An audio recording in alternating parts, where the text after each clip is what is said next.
ये तीन स्वाभाविक पतित हो जाते हैं। विद्या मदो, जिसको अपनी विद्या का अभिमान है, पतित हो जाएगा। भक्ति हृदय में जागृत ही नहीं हो सकती।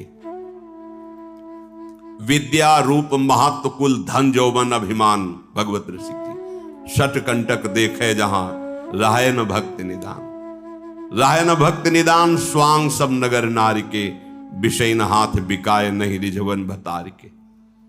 अगर ये अभिमान है विद्या का, रूप का, कुल का, धन का, यौवन का, अपनी प्रतिष्ठा प्रशंसा का, भक्ति नहीं रह सकती आपके हृदय में। भक्ति का स्वांग होगा वो विषयों पुरुषों के हाथ बिकने के लिए, ना कि हरि को रिझाने के लिए। महापुरुषों की अनुभूत वाणी। विद्या रूप महत्व कुल धन यौवन अभिमान, ये 60 कंटक, ये 6 बड़े बड़े कांटे हैं। भक्ति महारानी बहुत सुकोमल है, ऐसे हृदय में कदम भी नहीं रखती जहां यह अभिमान रहता है। राहे न भक्ति निदान स्वांग सब नगर नारी के। नगर नारी कहते वैश्या को। जैसे वैश्या अपना श्रृंगार करती है विषयी पुरुषों के हाथ बिकने के लिए, ऐसे ही वो विद्या रूप महत्व कुल धन यौवन अभिमान रखने वाला भक्ति का नाटक कर सकता है विषयी पुरुषों के हाथ बिकने के लिए। वस्तुतः विद्या रूप महत्व कुल धन ये सब जन समाज को सुख पहुंचाने के लिए भगवत प्रसन्नता का हेतु बन सकती है, यदि इसका अभिमान न किया जाए। पर विदुर जी कह रहे हैं विद्या मदो धन मदस तृतीयो भी जनो मदः। जिसको विद्या का अहंकार है, धन का अहंकार है और ऊंचे कुल में जन्मा हो, बहुत से लोग हमारे सहयोगी हैं, ऐसे घमंडी पुरुषों का घमंड नष्ट होकर देता है। अगर यही विद्या धन और कुलीनता संत समागम के द्वारा अहंकार का दमन कर दिया जाए तो जगत मंगल का हेतु हो जाए। आपके पास विद्वता है, दूसरों को सत मार्ग का उपदेश करके उनको उत्साह, उनको भगवत मार्ग की प्रेरणा के बल से असत मार्गों से बचा लिया, पाप कर्म से बचा लिया। धन है, उसका सदप्रयोग करते हुए दूसरों की सेवा में, भगवत सेवा में अर्पित कर दिया। आपके पास शरीर बल है, जन बल है, समाज सेवा में उतार दिया।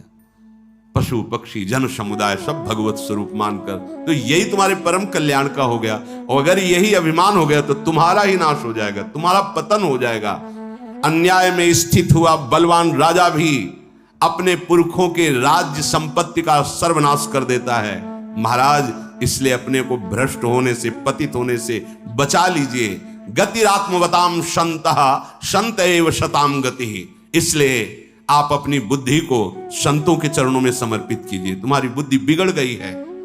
विदुर जी महाराज कहते हैं जो संतों का सहारा ले लेता है, गतिरात्मवताम संतः संत एव शताम गति, वो उसे संत ही बना देते हैं, अर्थात उसकी बुद्धि भागवतिक हो जाती है।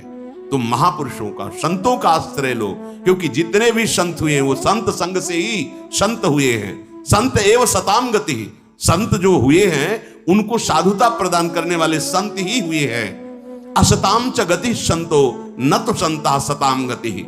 दुष्टों को भी यदि संतों का संग मिल जाए तो संत बन जाएंगे। देखो, कुछ लोग कहते हैं अरे ये यहां क्यों आ गया? नहीं, हमें तो लगता उसको जरूर आना चाहिए था। जब नित्यानंद महाप्रभु और ठाकुर हरिदास जी नाम कीर्तन घर घर ऐसे नाम सुनाना, नाम उच्चारण, जिससे घर में जाते तो कोई समझता भिक्षा लेने आए हैं, क्या दे दें? तो बोले बस आप 2 क्षण हमारे साथ नाम बोलिए, हम नाम कीर्तन करते हैं, आप नाम बोलिए, नाम, बस हमें भिक्षा मिल गई, आप इसको जब समय मिले तो जपिए। ऐसे वो जगाई मधाई मदिरा पिए हुए देखा कि ऐसे गंदे शब्द बोलने लगे, गाली गलौज। ठाकुर हरिदास जी का प्रभु ये देख रहे हो आप? अरे बोले यही अधिकारी है, ऐसे लोग ही महाप्रभु की कृपा के अधिकारी हैं जो नाम जप कर रहे हैं। उनके ऊपर तो कृपा, इन बेचारों को देखो ना किस दुर्दशा में जी रहे हैं। चलो, मारा उन्होंने वो पात्र से नित्यानंद महाप्रभु के रक्त, कितने करुणामय है। आखिरकार महाप्रभु से कृपा करा के उन्हें जगाई मधाई की जगह कितने बड़े महापुरुष बना दिए। गंगा में खड़े होकर महाप्रभु ने सारे पाप ले लिए।